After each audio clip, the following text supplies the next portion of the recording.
Senhor presidente, eu quero confessar a Vossa Excelência que no domingo, eu passei o fim de semana aqui, no domingo abrindo na internet as páginas dos portais de notícias para acompanhar o que vinha acontecendo na Dom Luiz pelo Brasil, eu vi uma fotografia que no primeiro momento me chamou muita atenção. Num domingo, uma entrevista do ministro do Planejamento, Nelson Barbosa, ao lado do advogado-geral da União, Dr. Adams, e ladeado pelo ministro da Justiça, ministro Cardoso. Quando eu vi a trinca, disse, num domingo, uma entrevista coletiva, convocada, vão anunciar a queda da República.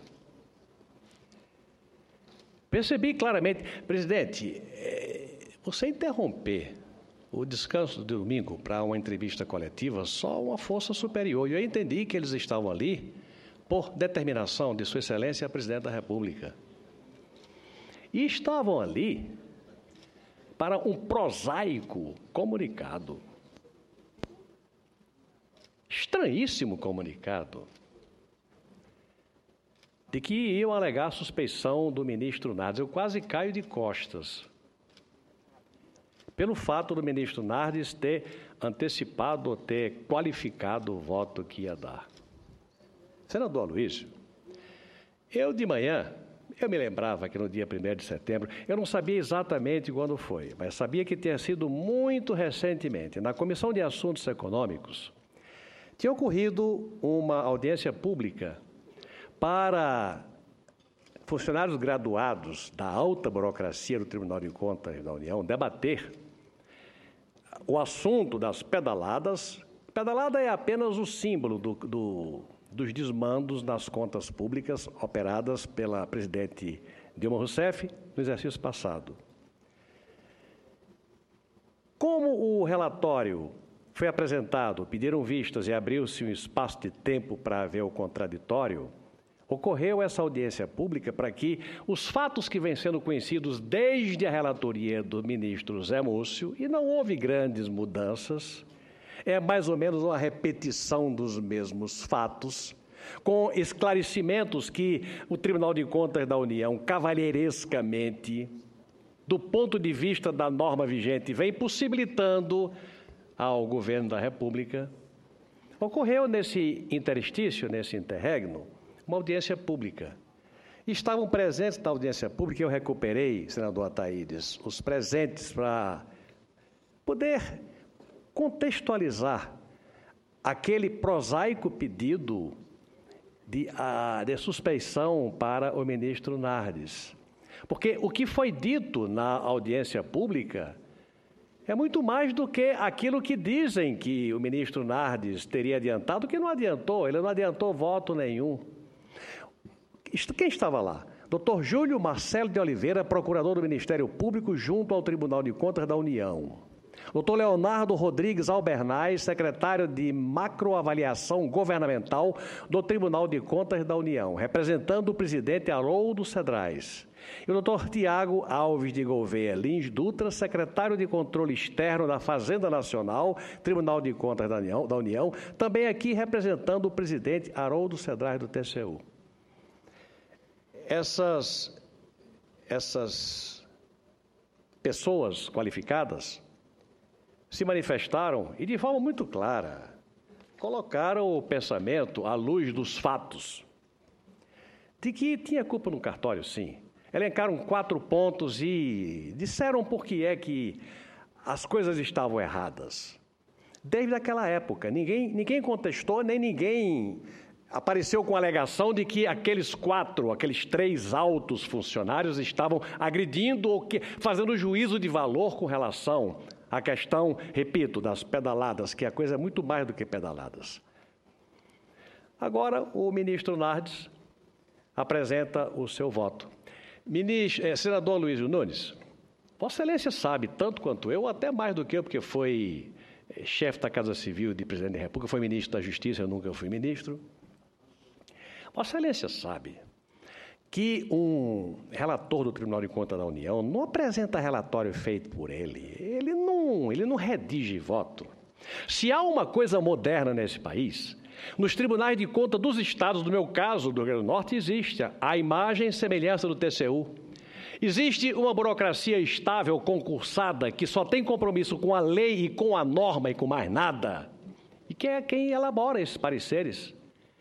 O ministro Nardes é apenas o intérprete do pensamento de 14 auditores.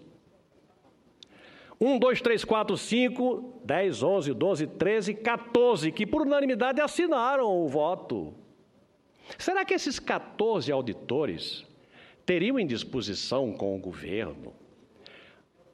Ou então vai-se ter que alegar a suspeição dos 14 auditores também, porque eles prepararam o voto, os fundamentos do voto, e o ministro Nardes, claro que ele é evidente, ele só assina o que ele acha que está correto. Ele concordou, ele discutiu, evidentemente, o tempo todo com os auditores, com os seus auxiliares, para apresentar ao final como relator, como dono do voto, como autor do voto e quem assina é responsável, um voto que ele comentou e é um direito que ele tem. Até porque 5 dias antes ele é obrigado a entregar aos seus pares, ao Ministério Público e a outros tantos. Se vazaram em alguma dessas instâncias, não foi por conta dele. Se vazaram o voto, vazaram por circunstâncias democráticas, eu não sei que razões. Agora, o voto é produto de normas e leis que os 14 auditores, chama-se SEMAG, o órgão, produziram. 14. Aí querem agora alegar e se reúnem 3 ministros no domingo, por ordem da Presidenta da República, para pedir a suspeição do ministro, para evitar que o voto que ele preparou seja apreciado. É claro que é evidente, senador Regufe, é evidente que o que querem é desviar o foco do mérito para apreciar o processo. Uma cavilação. Agora, sabe de que é que eles têm medo? Sabe qual é a verdade, senador Aloysio? Nossa Excelência fala da verdade. Sabe qual é a verdade? E que está no voto, e que está nas evidências todas. Quanto é que a presidente solicita, senadora Ana Amélia? Quanto é que a presidente solicita à nação em impostos que nós todos iríamos pagar para promover o equilíbrio fiscal? 30,7 bilhões de reais, 31 bilhões de reais. Para promover o equilíbrio fiscal, e aí está CPMF e outros bichos cabeludos mais. O que é que a trinca de ministros, por ordem da Presidenta da República, anuncia a suspeição do ministro Nardes? Porque no voto do ministro Nardes, preparado pela assessoria técnica, que tem compromisso com a norma e com a lei, expõe as entranhas de um problema que foi produzido pela campanha eleitoral da presidente Dilma. Está na Constituição que durante 3 trimestres, se for constatado desequilíbrio orçamentário, déficit fiscal, o poder da República, o presidente da República é obrigado a achar um decreto de contingenciamento. Evidente, se você tem num trimestre, no trimestre seguinte, no seguinte é o seguinte, tem desequilíbrio, tem mais despesa do que receita, você está entrando na bancarrota. O que é que manda a prática da lei de responsabilidade fiscal e do respeito ao dinheiro público? Manda que se baixe um decreto de contingenciamento. O que significa contingenciamento? Significa não gastar. Você está proibido de gastar. É mandamento constitucional. Você não pode gastar. Você, durante 3 meses, demonstrou que está arrecadando menos do que está gastando, então tem que se contingenciar. Não pode gastar.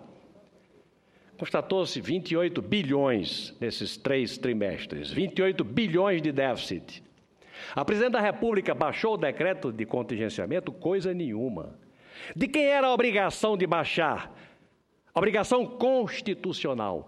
Era do Arnaldo Agostinho, do Tesouro? Era do ministro da Fazenda, do Planejamento? Não, era dela. A obrigação é dela, da presidente da República. Se ela não assinou, a responsabilidade é pessoal dela. Decreto é ato do presidente da República, não é de auxiliar do presidente da República, é do presidente, pessoal.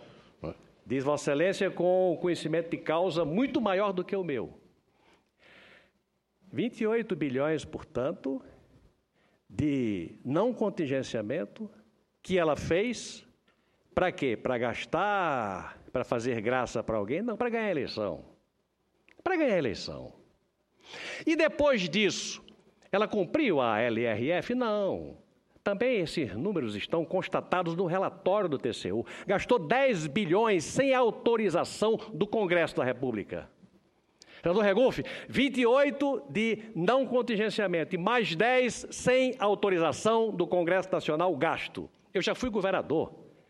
Você imagine eu fazer uma dessa e eu mandar salgar o terreno da minha casa.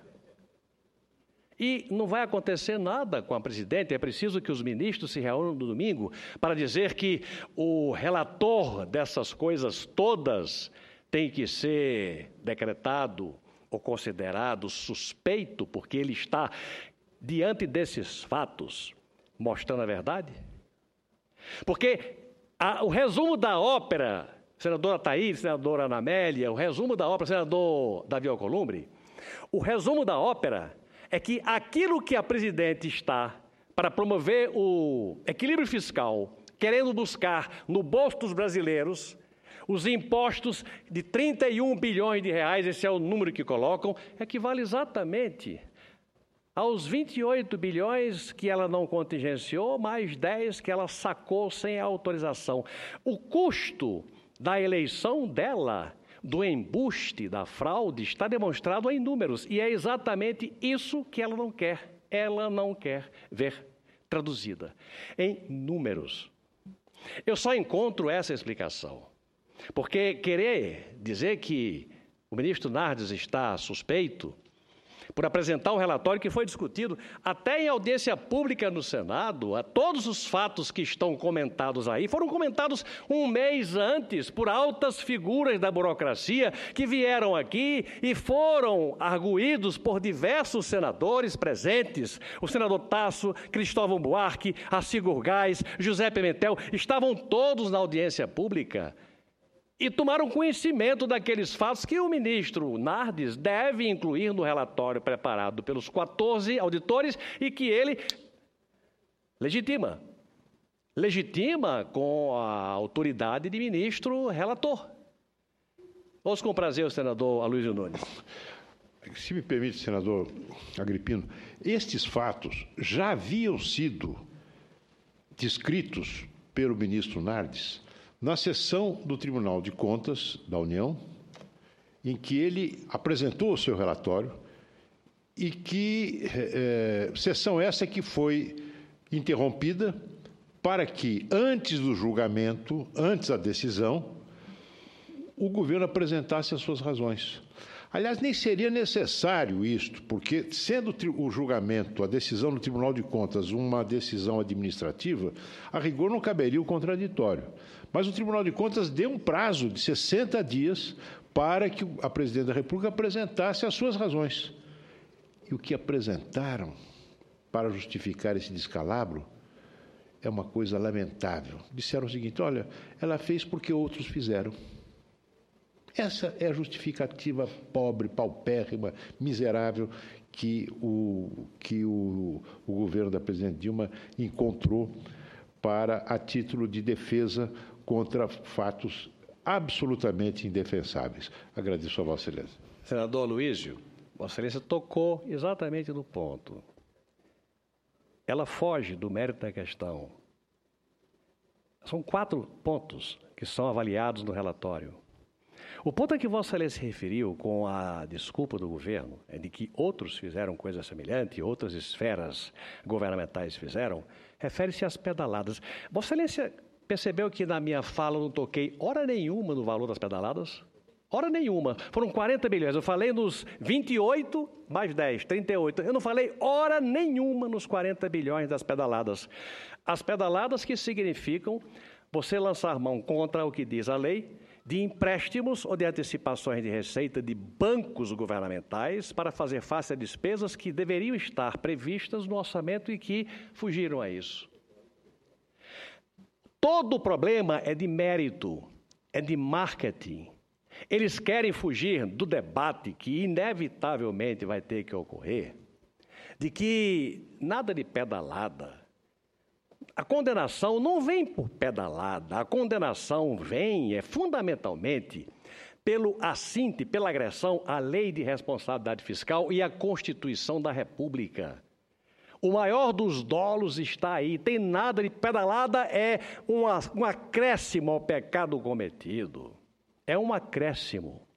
Ocorre que para eles é muito bom falar da suspeição de que o ministro tomou partido. O ministro deve estar tão indignado como a maioria dos brasileiros e talvez pelo fato de ele estar indignado, ele teça alguns comentários eventualmente, mas o que ele escreveu e assinou, decorrente do que lhe foi sugerido pelos 14 auditores, é a letra fria dos números e das constatações.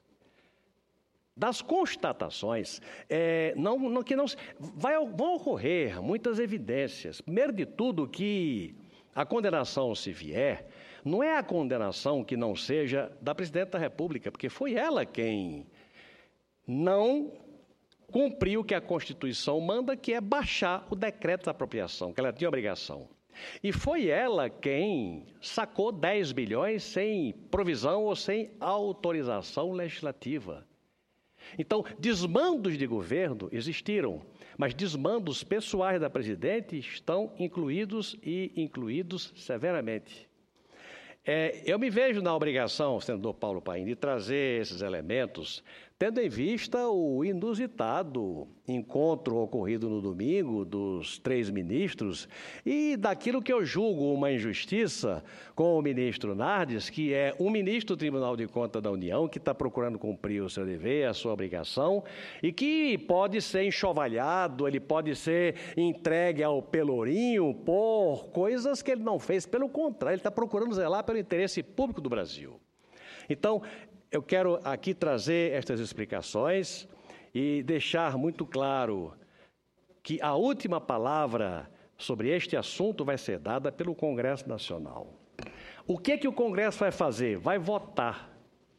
Qual é a iniciativa que o Congresso pode tomar para evitar que a suspeição aconteça sobre o ministro Nardes? Eu tenho certeza de que não haverá necessidade, porque na hora em que a Corte Tribunal de Contas da União, que é composta por ministros, por assessores, por burocracia estável, concordasse com a argumentação furada, ela estaria, a Corte, se desdizendo a si própria, estaria se negando a si própria. E eu não acredito que o Tribunal de Contas da União vá se negar a si próprio. O que vai ocorrer, senador Ataíde, já conceito a Vossa Excelência à parte, o que vai ocorrer é que o relatório vai ser apresentado, vai ser votado. Eu não sei se ele vai ser aprovado ou não vai ser aprovado, eu não quero aqui fazer juízo de valores, mas ele é verdadeiro. E aí o Congresso vai sim cumprir a sua parte, que é votar o relatório que o Tribunal de Contas da União, que é um órgão assessor do Congresso Nacional, vai nos mandar, com números e com constatações. Ouço com muito prazer o senador Ataídes.